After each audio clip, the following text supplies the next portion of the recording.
In the upcoming panel discussion, our panelists will uncover the latest research, compelling evidence, and real-life success stories that demonstrate how well-designed school nutrition policies can lead to healthier students, improved academic performance, and a decreased risk of chronic diseases. So, without further ado, let's put our hands together for our moderator, Dr. Evka Cesnek, MD, MPH, physician at Dr. Evka LLC, and our panelists, Dr. Pranali Hoyle, professor and consultant at Neurodiversity of Northeast, LLC, Jennifer Matyn, founder and CEO of JL Therapeutics, Massage and Bodywork, and Erin Moran, trauma-informed IHP and CEO and founder, Kemstri Global, LLC, who they will all share collectively their expertise on the topic, school nutrition policies and population health. I would like to invite all of our panelists to the stage at this time.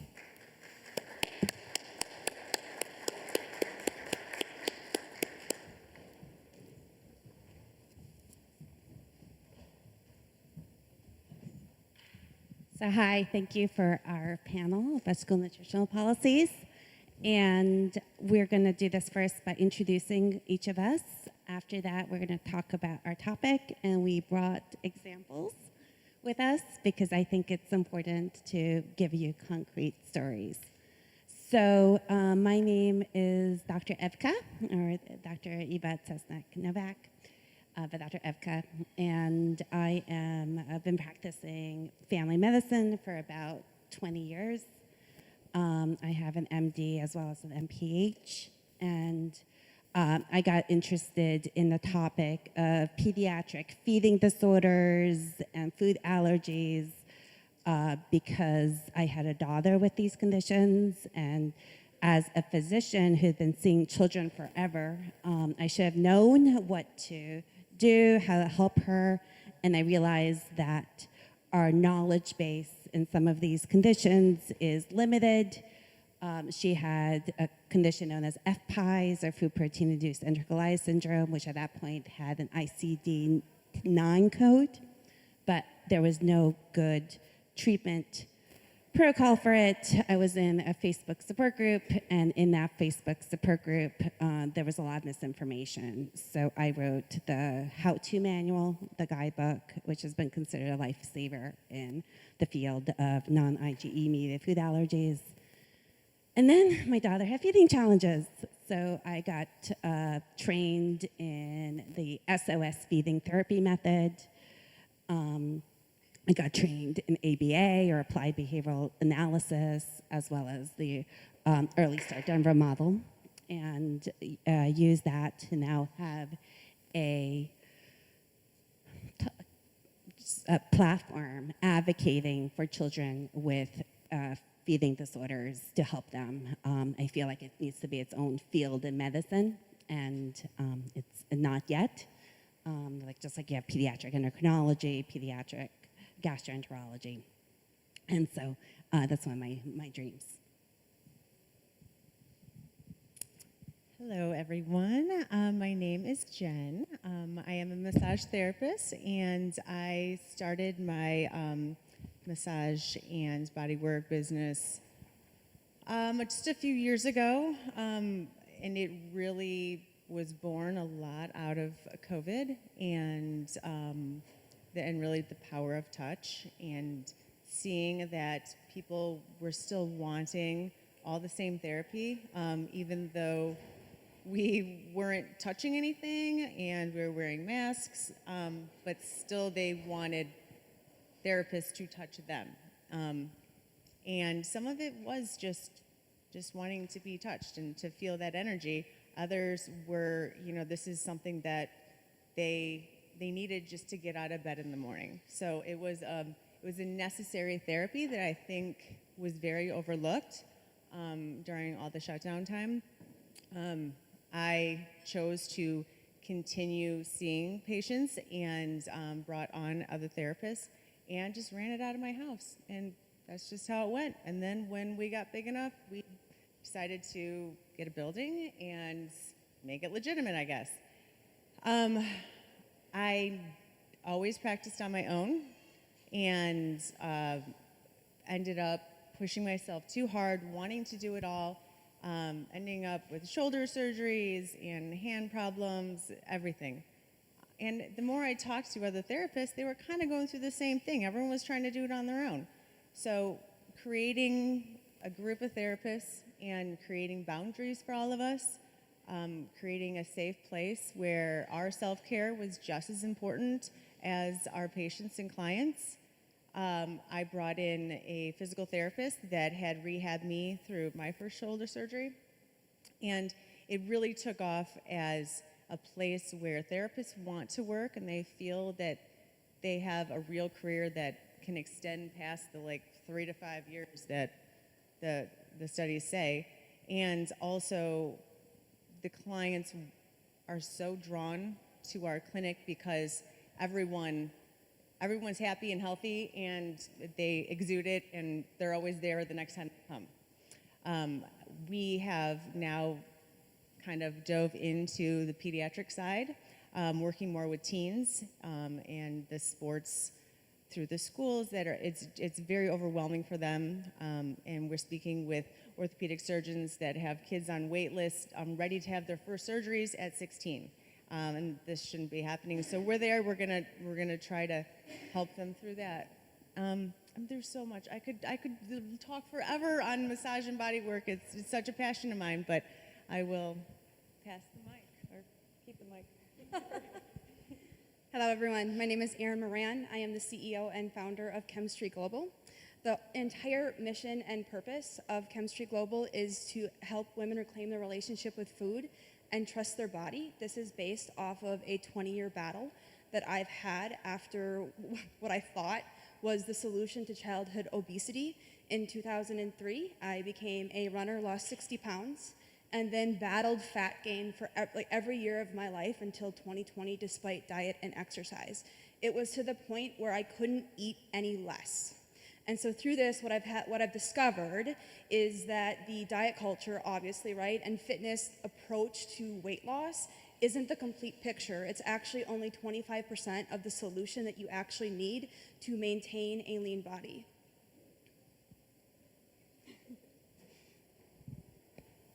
Hi, everybody. I'm Dr. Pranali Hoyle. I'm a board-certified behavior analyst. So I've worked predominantly with children on the autism spectrum for over 20 years at this point. So providing feeding therapy, conducting functional analysis, and developing feeding interventions for students with food sensitivity, specific feeding needs, and students who only consume specific foods. So I started out as a special educator in the school settings and noticed that the feeding challenges led to a lot of other problem behaviors. So feeding was definitely an area where I wanted to continue learning more. I'm in New Jersey, so luckily in New Jersey we do have a lot of services for children on the spectrum, but feeding is definitely an area that continued research is really needed, and how feeding is dealt with within the school systems is really, really concerning, especially because there's limitations on how students are being treated when they need specific IEP modifications and they need specific techniques and learn to how to even use utensils properly. So that's an area where I've worked for the last 15 years, I would say, on developing those interventions and supporting families and doing in-home consults and school consults as well as clinic-based consults. Thank you. Okay, so these are all incredible people, just like I'm sure many of the in the audience are also incredibly incredible. I can't wait to get to know all of you. So now to our topic discussion. All ready? So the school lunch experience for a child is supposed to be a time of nourishment, social interaction, and an opportunity to develop healthy eating habits. It is an important part of their daily routine, providing the necessary nutrients for growth and cognitive function. Ideally, a school lunch environment should be inclusive, safe, and supportive, catering to the diverse needs and preferences of all children. Now let's explore the school lunch experience in 4 different children with specific challenges. So we're giving examples here of actual children to help you just bring it home. So in my example, I have a child who has food allergies. And often when you think about food allergies, you think about the top 8 food allergens: milk, soy, peanuts, nuts, fish, shellfish, and so forth.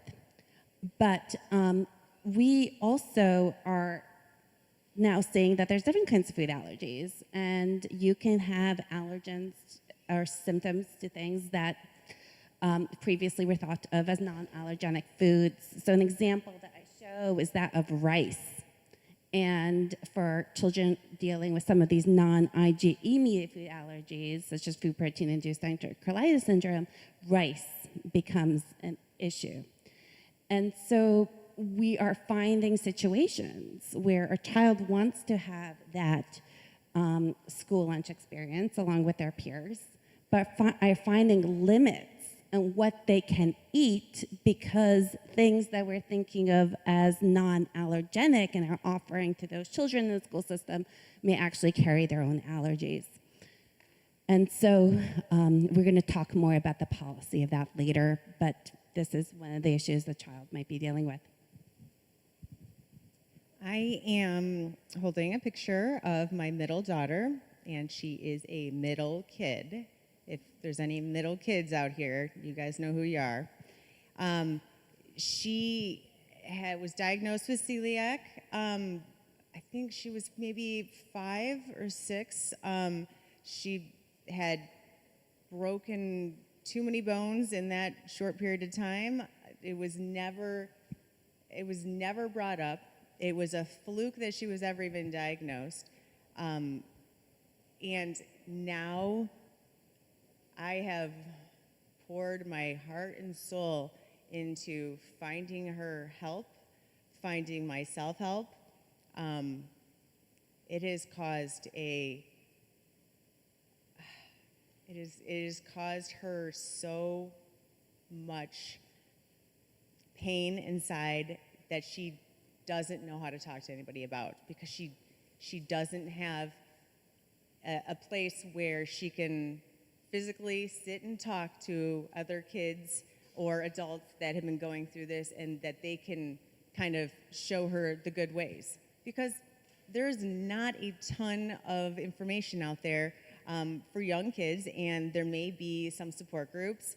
We've done some Zoom things, we've done some Facebook things, but to actually have a group together and make something where you're sharing what's going on, some food, we run out of choices for things to do with her. And then, there are so many other things that come along with celiac, and those things coupled with trying to eat at school and going on cruises, these are all very high stress things for our family because we care about her. And I think school hopefully will end up being a place that she can eat and feel like she's going to be okay, instead of skipping lunch or just not going to lunchroom.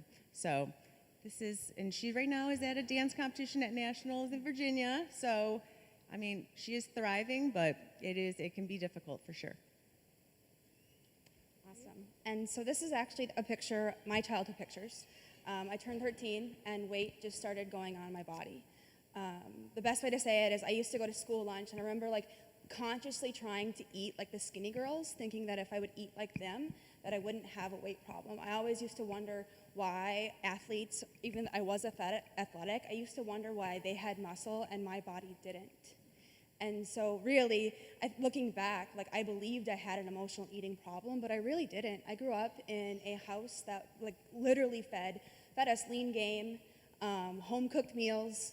I didn't have a sugar problem or a sugar addiction. Pops were a treat. So really, when you think of my childhood experience, I had the best home-cooked opportunities in terms of meals, and I really wasn't abusing food.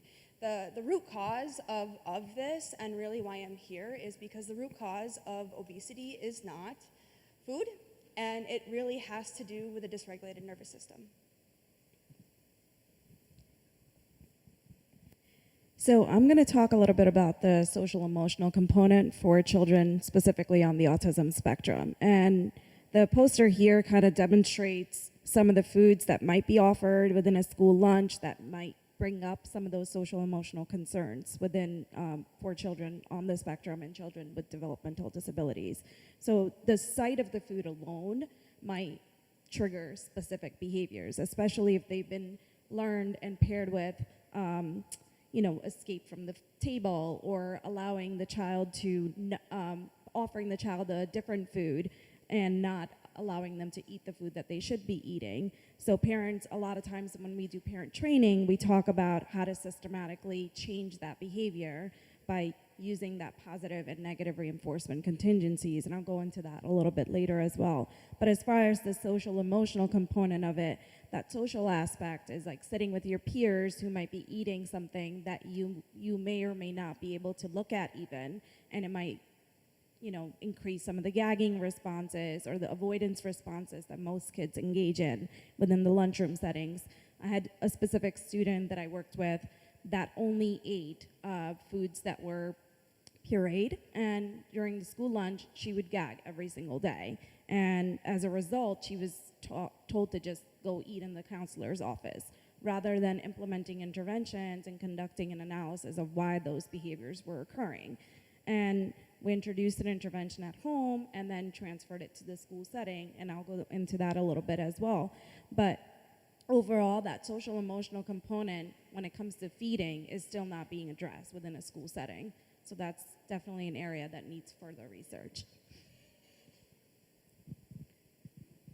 So we were talking about the topic of this panel discussion, and again, it's about nutritional policies within the school. And how do we accommodate all of these children who aren't your typical child who can just enjoy like the school lunch? How do you accommodate them with nutritional policies within the school system? We have to think about experiences in the school lunchroom and how they might make that child feel and how we can create a more inclusive environment. So in the example of a child with significant food allergies, you have to think about the fact that there is an association between food allergies and difficulty with feeding. And a part of it is a learned trauma response, where you eat a food, you feel sick. You eat a food, you feel sick. You eat food, sick. Food eating is supposed to be fun. And when that fun aspect of it goes away because you're eating and then you're feeling sick, it makes it harder. When babies are born, they're willing to try about anything. And this is when, if you give them, for instance, like bitter formula, they will get used to the bitter, and the taste that they experience in breast milk, for instance, then carry through to them when they're older, and they're now like toddlers, and as toddlers, they're going to be picky. They're not going to choose it's the developmental age. They're not going to choose everything. But children who are breastfed, children who have been exposed to a lot of the foods when they were young, as babies, then are able to carry on more foods as toddlers. So there's a picky time of development that for most children that tends to end around school age, but you're going to have different children falling in different areas of that pickiness. And the ones who've had trauma with food because they felt sick with it are going to perhaps be more picky. When they're in the school lunchroom, they're learning from their peers. As you get into school age, you go from learning from your parents when you were younger to learning from your peers. You learn from your peers what to eat and what not to eat, what tastes good, what doesn't taste good, and you want to eat like them, enjoy food with them. If you are limited in what you can eat in the school cafeteria, if you're limited in what you can eat overall, you might not have some of that social experience with other children because they're getting to do something that you're not. And the things that you're doing at this age and how you're approaching food and the social aspects of food are starting to come into play. Some of those early experiences might create lasting habits of how you approach food.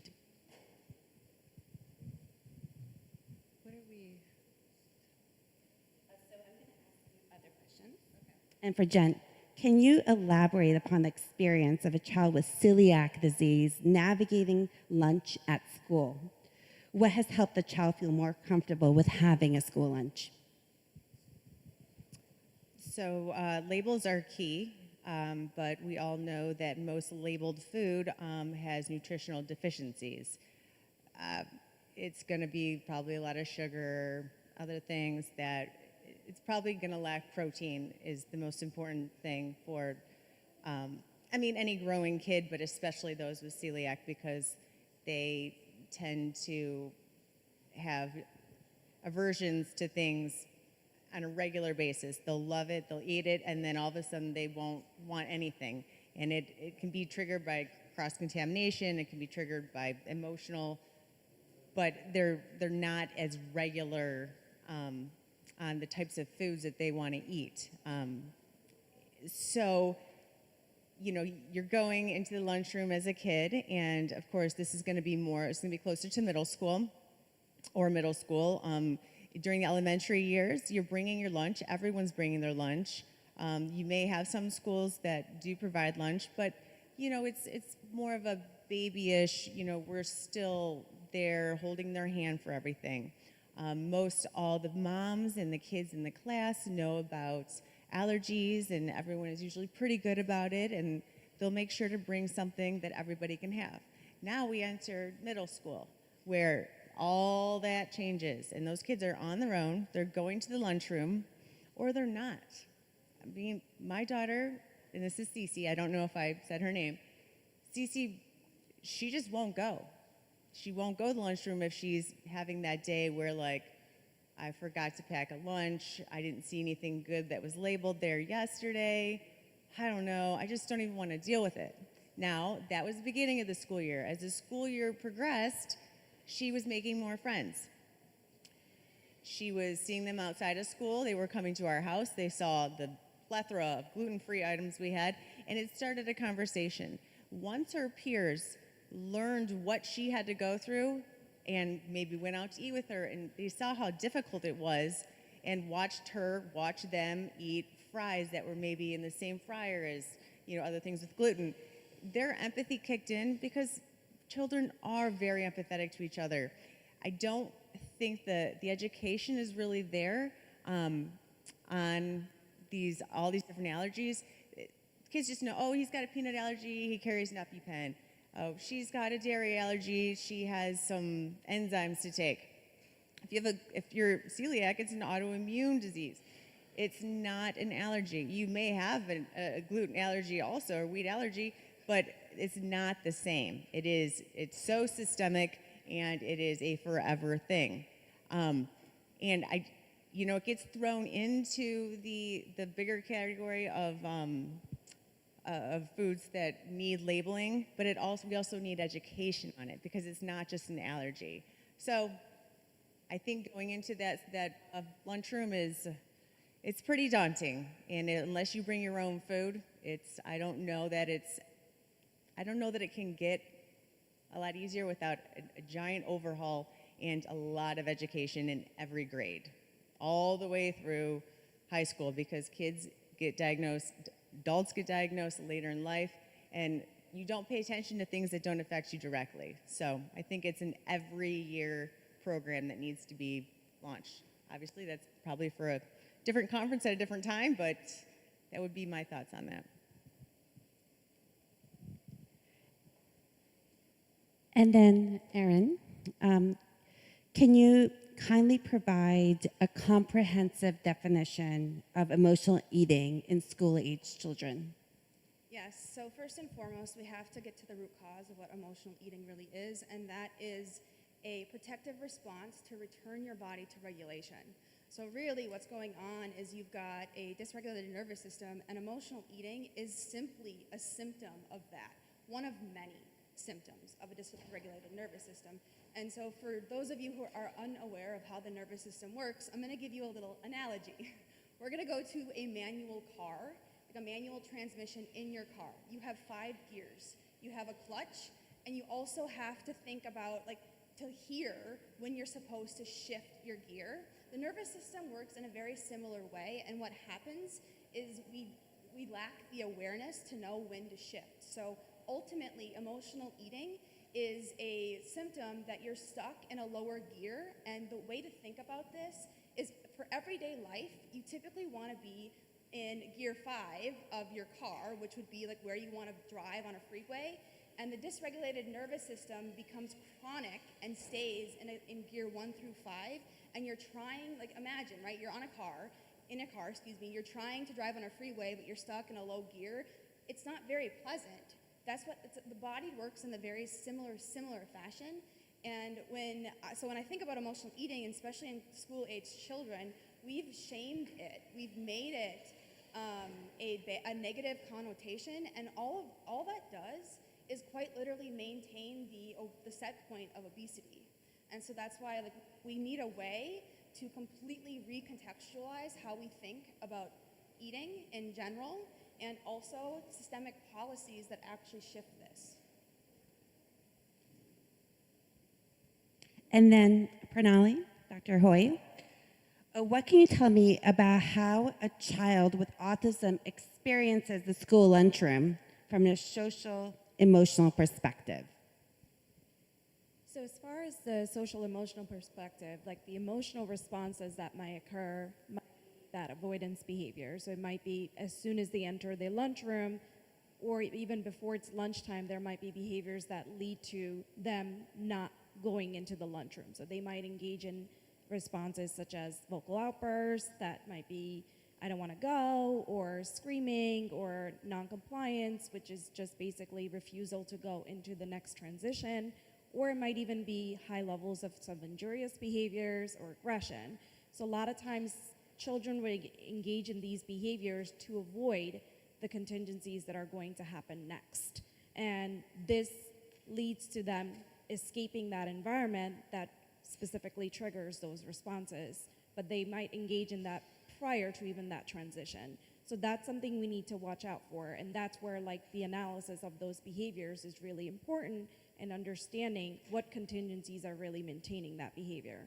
And then from a social perspective, for a child who may have learning disabilities or social communication disorders, which are accompanied with autism as it is, we need to think about interventions that are preventative rather than trying to work on those behaviors specifically in that cafeteria or lunch setting where it might be really difficult to teach those skills in an isolation.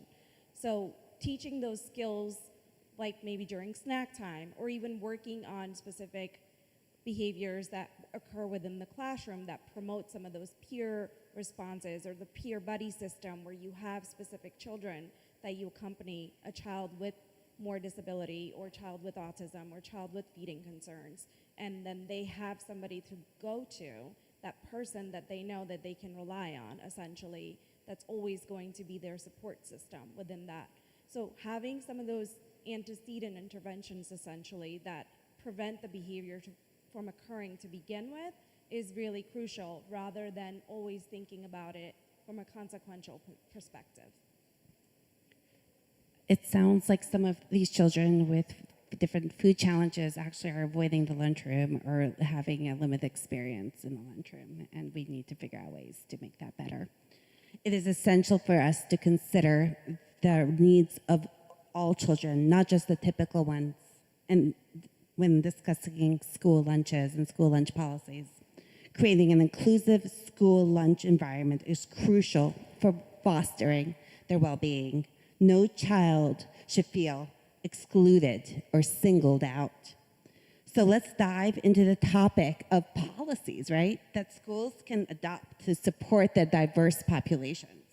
By exploring and then implementing inclusive policies, we can ensure that every child has access to nutritional meals and feels valued within the school community. It's a conversation that goes beyond policies alone. It's about creating a friendly and welcoming atmosphere where all children can thrive. How can we do that from a practical standpoint? What kind of policies can schools create to foster their needs?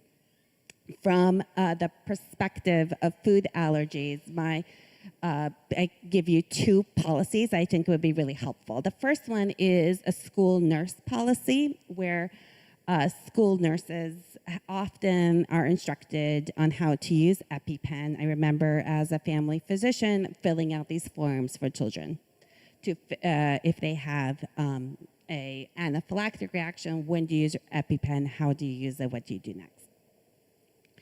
We are forgetting about the group of children who have non-IgE mediated food allergies, and that means that EpiPen is not going to work for them because the IgE component is missing.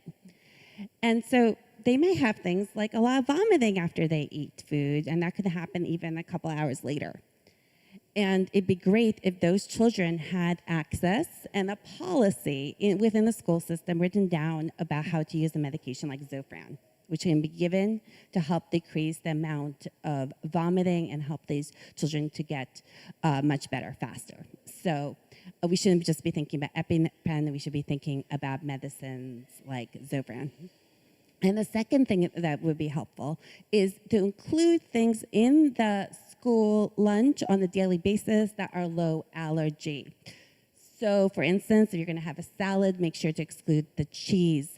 If you're looking at crackers, consider buckwheat crackers, less allergenic potential in them.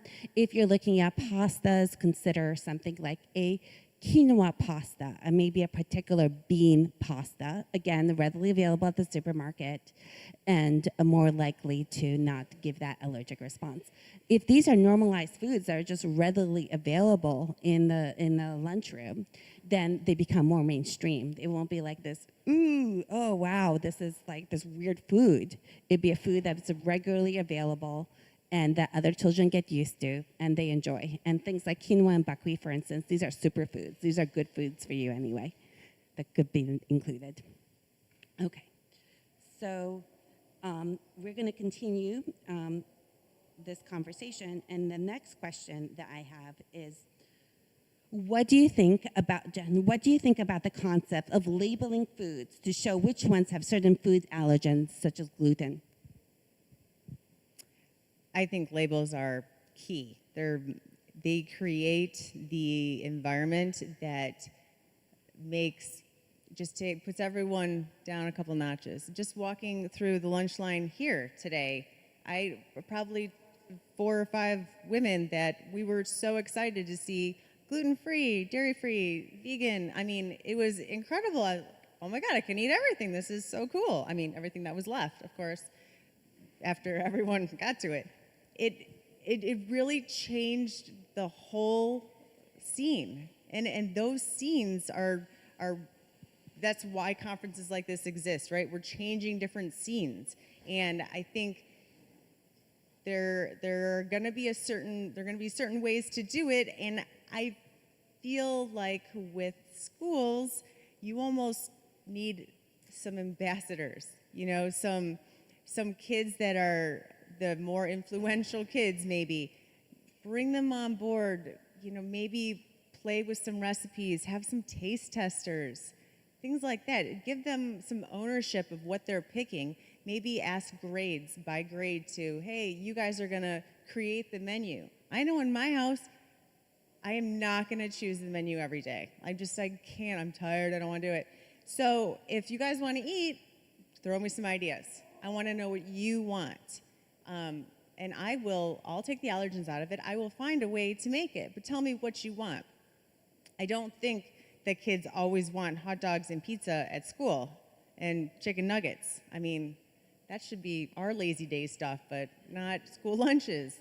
So I think we just need to bring them in. And I also think that children don't always want to be brought in because then they feel a pressure of, I'm gonna pick this, but what if everyone else doesn't like this? So, I mean, there will still be problems with that, but I think it's just another way to kind of make everyone more aware, and even for children to understand that as an adult caring for them, it is difficult on us too, or as a school system caring for children with allergies, it is hard for us. We are constantly trying to come up with the right answer, with something that makes everyone feel included.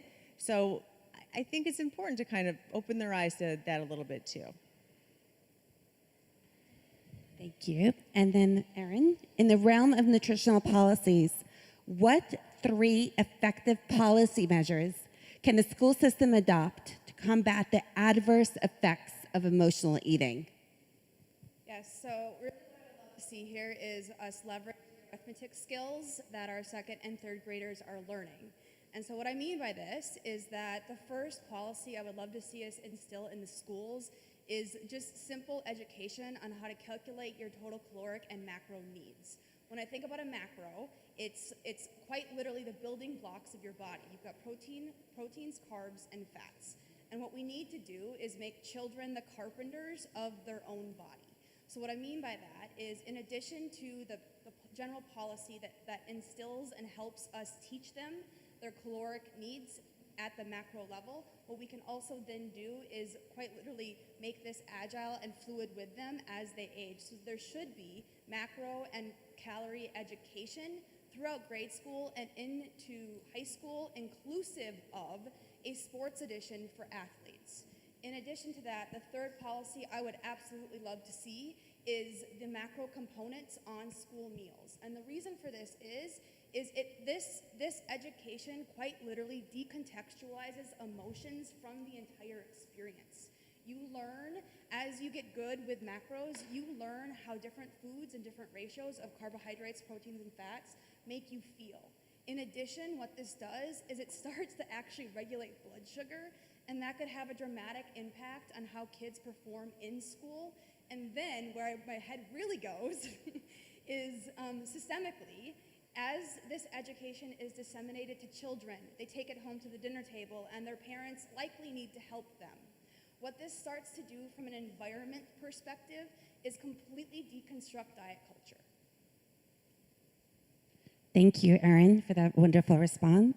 And now, Dr. Hoyle, how can schools create policies to help children with autism during lunchtime, considering the influence of rewards and consequences on their behavior, and addressing any inappropriate mealtime behaviors?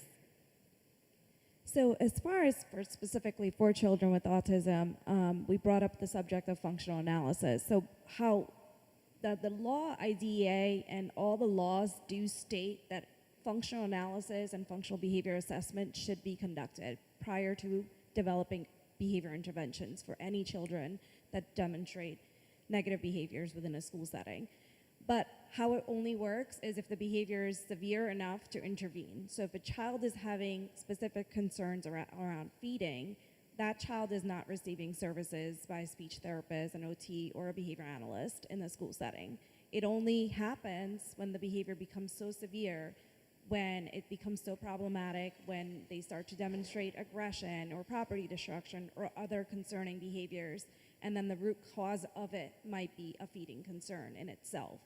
And then specifically in settings like applied, like ABA classrooms and self-contained classrooms, rewards are a big thing. You know, we do use positive reinforcement contingencies, but some of the negative reinforcement contingencies are not being used. So what that means is allowing a child to take a break, or asking them, or providing choices, or arranging the environment the child is making choices that are not always food related. So using, I know there's a lot of posters in the past, at least for ABA, was kid earning M&Ms, and that tends to be a big correlation with behavior analysis and kids earning M&Ms, and that's completely inaccurate, but that seems to be the culture that has developed around these services, and that's completely inaccurate. And there's definitely a level of choice making and environmental arrangements that can happen within a school setting that avoids that continuation of requiring that reward system to occur on a regular basis. So I think what we need to look at is what environmental arrangements are we making. So if a child is avoiding the cafeteria setting or lunch setting because the noise level is too high, because they have sensitivity to noise, then that's something we need to evaluate further. Do they need intervention where they enter the lunchroom before everybody else enters? You know, that could be a modification that could be provided within their IEP. Or do they need to leave the lunchroom a few minutes early before the crowds start to gather? You know, so those specific antecedent-based intervention could prevent some of the problem behaviors that might occur around those eating specific meal routines. And then contacting the research that's out there. There's a lot of research out there specifically within feeding and behavior analysis that has shown that providing negative reinforcement is actually more effective because most behavior occurs to avoid those settings. So I think we need to contact that research a lot further and look at what that can lead to policy change as well. Thank you very much, Dr. Hoyle. So it is important to consider practical approaches that go beyond just the logistics of an inclusive school lunch, and we gave a whole bunch of practical approaches. We need approaches from a holistic perspective that takes into account the psychosocial well-being of the child. It's not just about providing the right food choices, but also creating an environment where every child feels comfortable and included during lunchtime. We don't want any child to experience trauma or negative emotions that could impact their overall well-being. How they feel about eating with their peers now can have a lasting effect on their future relationship with food. So let's delve into the psychosocial aspects for a few moments because I want to give a little bit of time for any questions. And let's talk about nurturing these emotional well-being alongside their physical health and setting them on a path towards healthy relationship with food throughout their lives. So I'm going to give everybody just a minute now, and I'm going to ask you all questions, and then I'm going to leave it up to questions in the audience. So Jen, define body work. What are the steps that we can take and the kind of body work that we can do on a child who's having anxiety around school lunches? Yes, so body work is an umbrella term encompassing all different types of therapies. Massage therapy would be under that, breath work, Reiki, a myriad of other acupressure. There are, it's unlimited. There are so many. What is probably the most used, and people don't even know they're doing it with their kids, and I know after listening to the nurses panel, they're using it all the time, and it is very effective, is breath work and energy work, and they probably don't even know they're doing it, but just holding somebody's hand and helping them breathe, let's count, different things like that. That's all things that can be done in the school. And as we mentioned, you know, having school nurses readily available. Now, it sounds like it's hard to find. You're not going to always be able to find a nurse to be there. So maybe it could be on a volunteer type of platform where, you know, parents are in there and they can provide that. It doesn't even have to be touch. It just has to be the energy next to the child and to help them relax and to bring down their heart rate, bring down all of those feelings of being scared or feeling like, oh my God, did I just eat something that is cross-contaminated? I know that when I do abdominal work on adults and on children, I don't really have to do much. My hand just needs to sit there. And they become more aware of what's going on with their bodies. And I think that's the type of body work that we can show the children that are having a hard time with school lunches.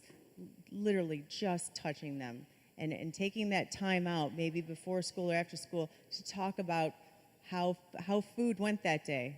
You know, not putting in a hyper focus on food is all that matters, but for them, it's on their mind a lot. And if we don't talk about it, then they don't think they should be thinking about it. Okay, thank you for that. And then Erin, I'm going to ask you for some concluding remarks as well. If we don't get a chance to go over your questions, we are available afterwards. We have a networking session later today, and happily will answer every single question. Just reach one of us. It is important to acknowledge that the education children receive in school regarding food plays a pivotal role in shaping their lifelong relationship with it. With this in mind, what valuable insights can you impart to help them understand and navigate emotional eating habits? Okay, so I'm gonna make this brief, just based on time to try and get the questions here. But ultimately, we can't control the environment that kids are coming from. But what we can help them do before they actually have the executive function developed in their brain is to give them some opportunity to quote unquote find the clutch, right? So what I mean by that is actually feel safe in their body before they go down to the lunch line. Jen mentioned a lot of body work. I would echo that. I would love to see 10 to 15 minutes before lunchtime, we're actually instilling a breathwork practice or havening or any type of body work, to Jen's point, before mealtime. And the reason for this is just to get them back in their body and regulated before they're sitting down at a school lunch where that temptation might occur. It sounds like doing some body work would help some of these children become more comfortable with feeding. Dr. Hoyle, what are some of the emotional responses that children with autism might have to feeding, and what can we do from a behavioral perspective to help them to cope? So I think some of this we did mention in introducing some of the positive and negative reinforcement strategy, but more importantly, as everybody here on the panel talks about body work, some of the research I've done is in mindfulness. So mindfulness-based intervention, teaching children to breathe, teaching children to recognize some of the thoughts that are occurring. There's acceptance and commitment therapy as well. So using some of that cognitive diffusion and acceptance and commitment, mindfulness intervention to really understand some of the components that might be occurring prior to even entering the lunchroom and how to increase some of that positive experience that can be paired with the lunch setting rather than doing consequential thing and having them eat in the nurse's office or in the counselor's room. Really thinking about strategies that's going to increase that social interaction component that they really only get during that lunchtime and recess settings. Thank you very much for that thorough response, Dr. Ho. And so we've touched upon multiple aspects, the emotional aspects of feeding for some of these children, some of the school policies that can happen, and some practical examples of how to make those school policies happen to make food more inclusive and make a fun experience for children that helps them have a positive relationship with food for the rest of their lives.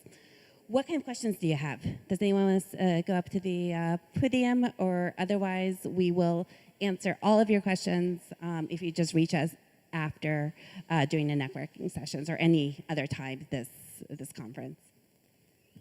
Hi, thank you guys so much for providing information. My name is April, and I'm a wellness consultant, coach, and investor, and I think you guys gave a lot of examples, but when I think of policy, I think about on a really large level.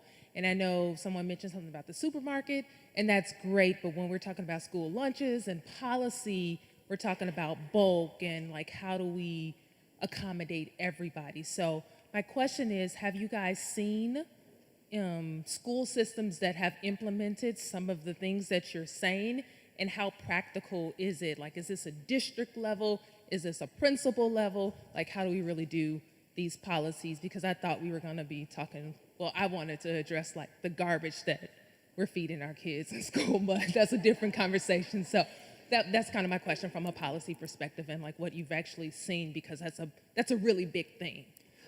I would love for you to answer that question, but unfortunately, we've just run out of time. I do want to thank the panelists for their insight. Thank you so much.